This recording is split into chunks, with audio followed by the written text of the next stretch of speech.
जो खेल बिहार में हुआ वही महाराष्ट्र में खेला गया। फर्क सिर्फ इतना, वहां पार्टी बदल गई। बीजेपी ने उद्धव सरकार में सेंधमारी की और सत्ता हासिल कर ली। उसके बाद से 40 दिन तक महाराष्ट्र की जनता सिर्फ 2 मंत्रियों के भरोसे रही।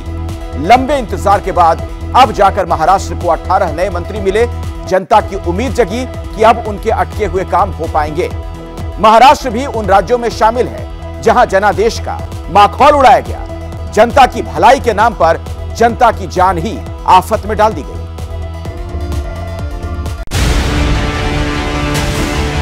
मी राधाकृष्ण एकनाथराव विखे पाटील ईश्वर साक्षी शपथ घेतो की आखिरकार 40 दिन के लंबे इंतजार के बाद महाराष्ट्र को मिले मंत्री। 50-50 फॉर्मूले के तहत शिंदे गुट और बीजेपी के 9 विधायक मंत्री बनाए गए। सबसे पहले भाजपा के राधाकृष्ण विखे पाटिल ने शपथ ली। मी राधाकृष्ण एकनाथराव विखे पाटील ईश्वर साक्षी शपथ घेतो की। कैसे महाराष्ट्र में जनता के काम अटके, इसके लिए आपको महाराष्ट्र की सियासी हलचल पर नजर डालनी होगी। 20 जून को विधान परिषद चुनाव के बाद से एकनाथ शिंदे अपने 11 सहयोगियों के साथ सूरत पहुंच गए थे। 20 जून से ही सरकार के कामकाज पर असर पड़ना शुरू हुआ और अब 9 अगस्त का दिन है जब महाराष्ट्र को 18 नए मंत्री मिले, यानी कुल 20। 50 दिन के बाद भी एकनाथ सरकार में कुल 19 लोग हैं, जबकि उससे पहले जून के महीने में महाराष्ट्र सरकार में 43 मंत्री थे।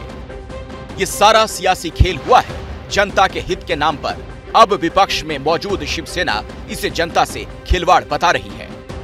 एक तो 40 दिन बाद ये विस्तार हुआ है, तो उससे एक चीज तो बहुत स्पष्ट हो गई है कि सत्ता पाना इनको बहुत महत्वपूर्ण था। सत्ता का जो जिम्मेदारी निभाने की बात होती है, वो इनने जिम्मेदारी निभाई नहीं। आज शिवसेना बीजेपी शिंदे गुट पर सत्ता हासिल करने के लिए खिलवाड़ करने का आरोप लगा रही है, लेकिन वो शायद भूल गई कि कैसे चुनाव के बाद जनता के हित के नाम पर जनादेश से खिलवाड़ किया गया था। 1 महीने से भी ज्यादा वक्त तक सिर्फ 2 मंत्रियों के जरिए चल रही महाराष्ट्र सरकार में मंत्रिमंडल विस्तार आज हो गया। आज सुबह राज्यपाल भगत सिंह कोश्यारी ने शिंदे गुट और बीजेपी गठबंधन के विधायकों को मंत्री पद की शपथ दिलाई।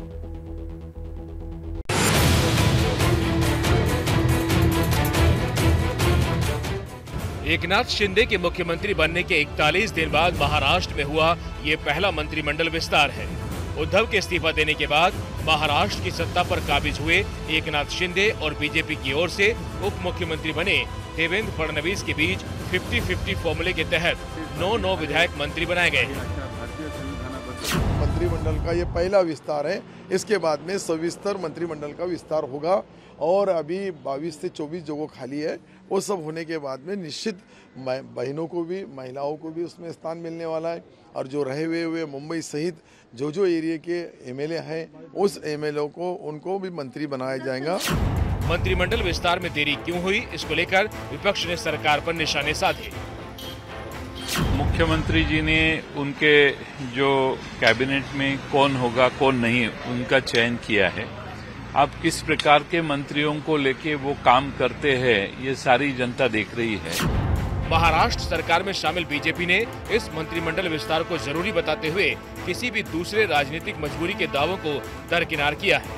नहीं, आनंद की बात है। मैं 27 साल से विधायक हूँ, पहली बार मंत्री बना हूँ। मैं और मेरे सभी साथियों के लिए बहुत आनंद की बात है। पक्ष विपक्ष के आरोप प्रत्यारोप तो चलते रहेंगे, लेकिन महाराष्ट्र की जनता के नजरिए से देखा जाए तो उन्हें एक मुकम्मल सरकार की जरूरत काफी वक्त से थी और मंत्रिमंडल विस्तार से उनकी इस समस्या का कुछ तो समाधान जरूर होता दिखाई दे रहा है।